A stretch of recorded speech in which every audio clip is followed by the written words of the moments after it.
यहाँ इस केदार बाबा की धरती पर मंदाकिनी और भागीरथी की अलकनंदा की इस धरती पर एक नारा दे रहा हूं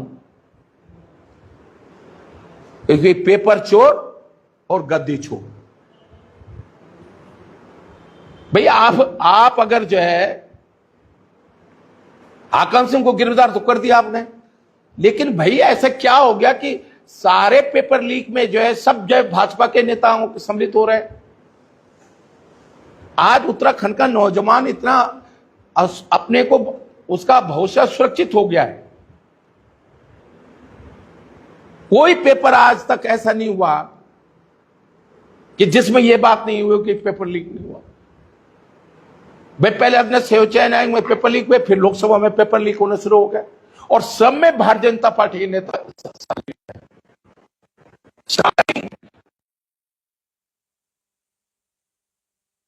हम कह रहे हैं भैया अगर आप पेपर इस प्रदेश में ईमानदारी के साथ पेपर नहीं करा सकते हो तो आपको जो है गद्दी पे रहने का अधिकार नहीं। और इसीलिए हम कह रहे हैं जो पेपर चोर गद्दी चोर, छोड़ दो ना, गद्दी नहीं संभाल पा। आपके अंदर इतना सरकार का इतना डर भय नहीं है।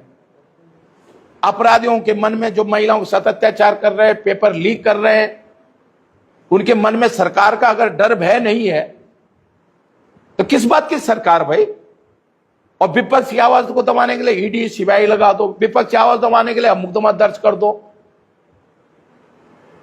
उसके लिए तो आप पे सब कुछ है।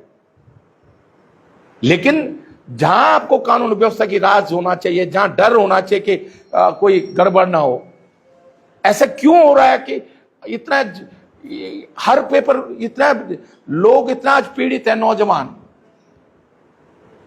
मैं आप ही के माध्यम से पूछना चाह रहा हूं कि एक पेपर बता दो, किसी भी बेरोजगार नौजवान से पूछो कि भैया पिछले 8-10 साल में कोई नौकरी लगा है उत्तराखंड में कि नहीं लगा। लोग कोचिंग लेते हैं, तैयारी करते हैं, बीएससी करते हैं, बीकॉम करते हैं, लोग सोचते हैं कि भाई हमको जो है पेपर देंगे पटवारी बनेंगे, कोई सोचता है कानून गो बनेंगे, कोई सोचता है बाबू शौचालय में बाबू बनेंगे, कोई सोचता है हम टीचर बनेंगे, पीसीएस बनेंगे। लेकिन आज लोगों को लगता है कि भाई कोई ईमानदारी कुछ नहीं है।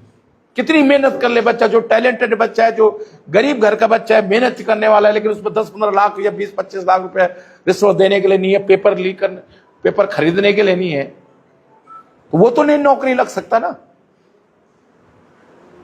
तो ये मैंने आज इसलिए ये दो मुद्दे आपदा और ये तो प्रदेश के स्तर के मुद्दे मैंने अभी आपके सामने रखे।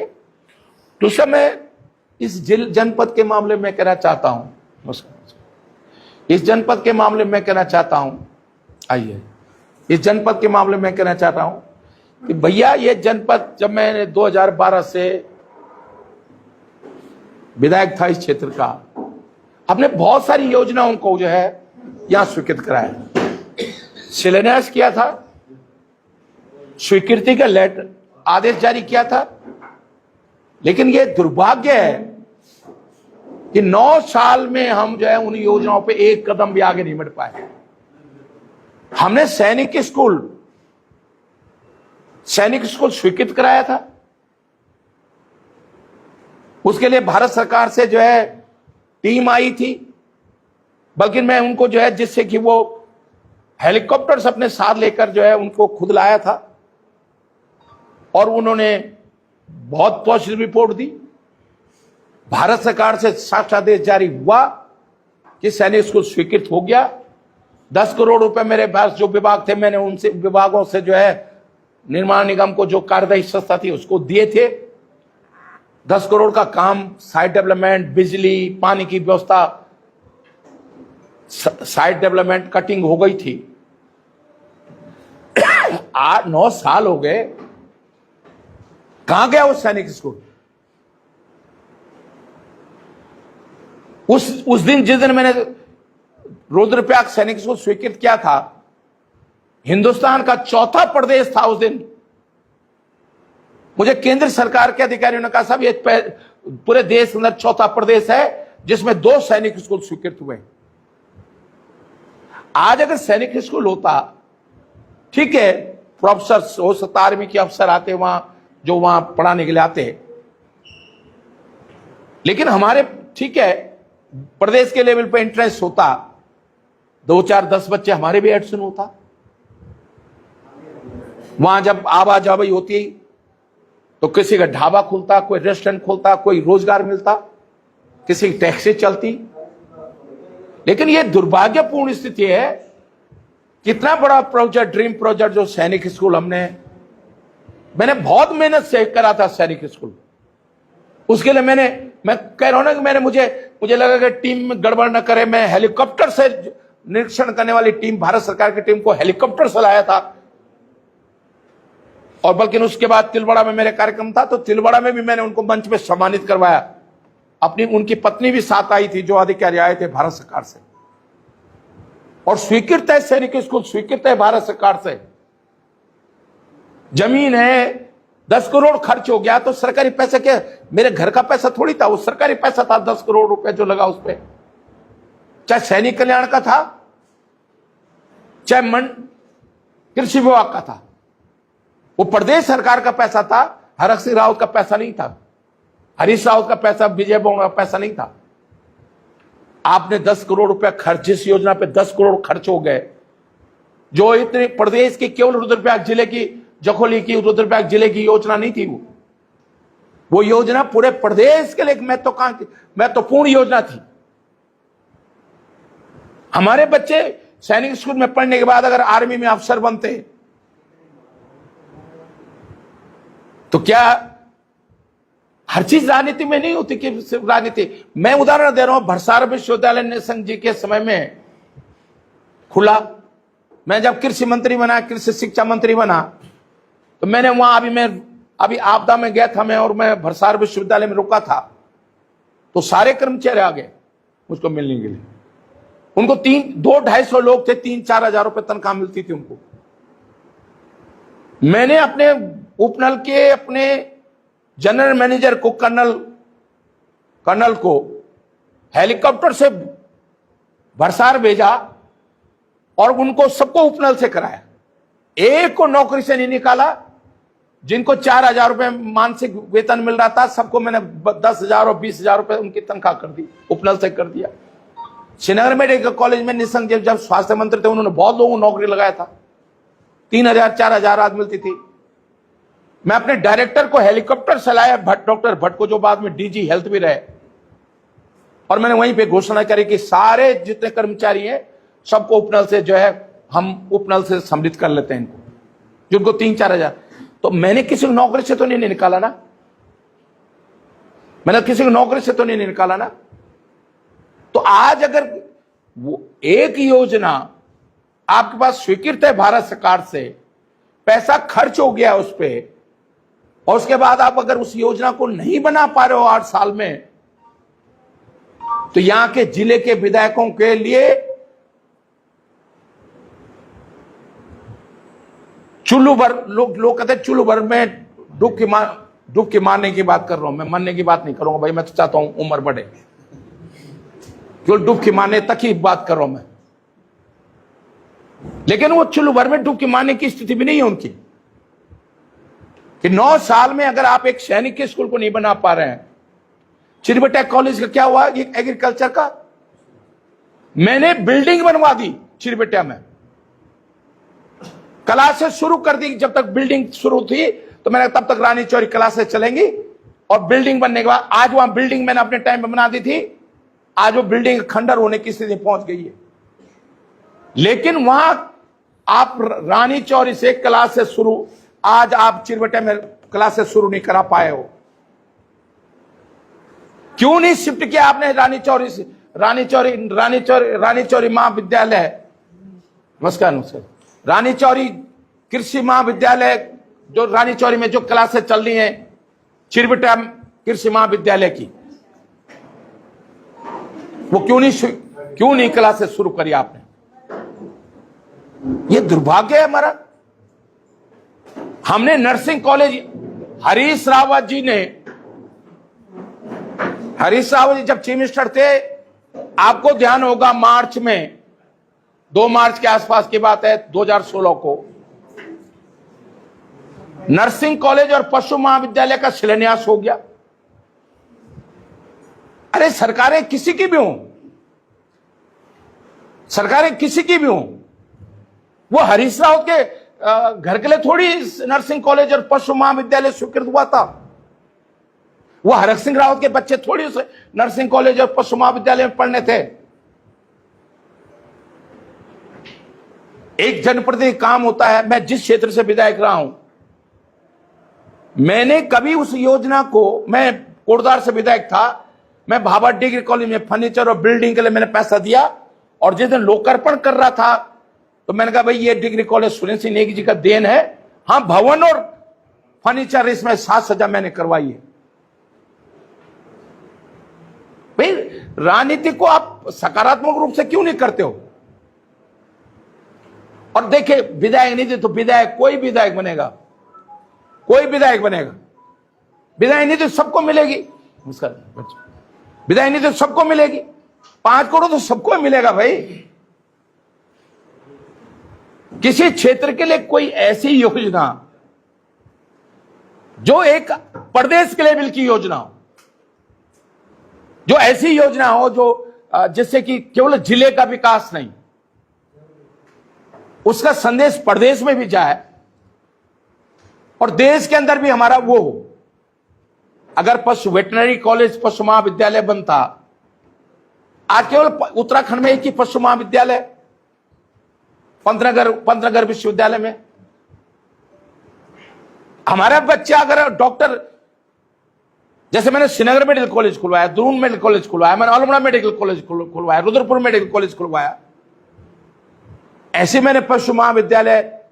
अगर वेटनरी डॉक्टर रुद्रप्रयाग जिले से, अगर रुद्रप्रयाग में अगर वेटनरी कॉलेज होता और वेटनरी डॉक्टर हमारा बच्चा आज अगर वेटनरी डॉक्टर बनता तो उसको उतनी तनख्वाह मिलती जितने मेडिकल कॉलेज के इंसान के डॉक्टर को, जो एमबीबीएस डॉक्टर जो तनख्वाह मिलती है वही तनख्वाह वेटनरी डॉक्टर को मिलती है।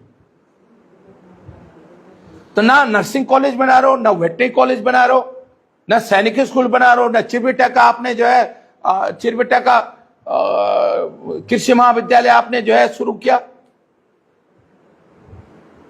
और ये एक मन में पीड़ा है हमारे मन में।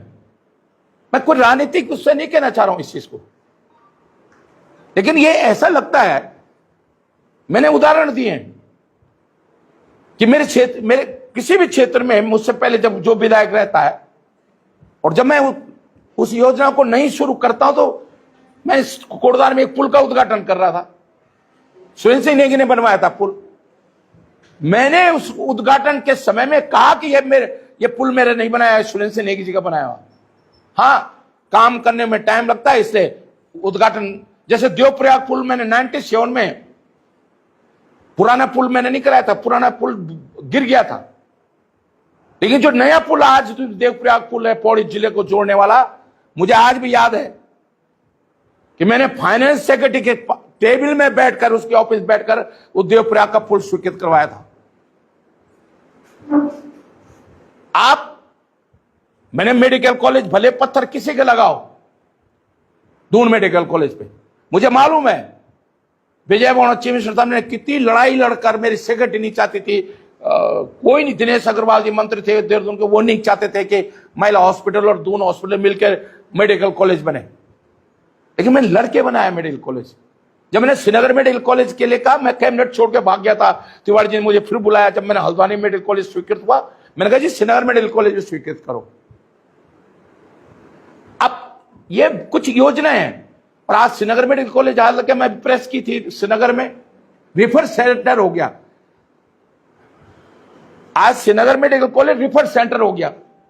अब ये हमारे साथ ये भट्ट जी कह रहे थे, कहां गए भट्ट जी, इनकी पत्नी अभी को प्रॉब्लम हुई डायलिसिस पे, कितने करोड़ का डायलिसिस सेंटर में भट्ट जी कहां गए, अच्छा बाहर होंगे, 6 करोड़ खर्च हुआ। और आज जब डॉक्टर है ना कुछ है तो डायलिसिस ही नहीं हो रहा, तो भैया वो पैसे क्यों बर्बाद करा तुमने। तो मैं आज ये आपके माध्यम से ये कहना चाह रहा हूं, ये जो नाइंसाफी हो रही है लोगों के साथ, आज लोगों के मन में एक पीड़ा है। पहले आर्मी में भर्ती होते थे, आपने वो 4 साल वाली योजना निकाल दी। कहां जाएगा उत्तराखंड का लोग भाई? यात्रा चल नहीं रही। आज मैं बता रहा हूं, केदारनाथ से लेकर बद्रीनाथ से लेकर लोगों ने किराए में होटल लिए, ढाबे लिए, इतना खर्च होता है। आज मुझे बता दो कितना चल रहा है? इसके लिए कौन जिम्मेदार है भाई? अगर हम सरकार में होते तो लोग हमको कहते ना, आप सरकार में तो आपको ही तो कहेंगे ना।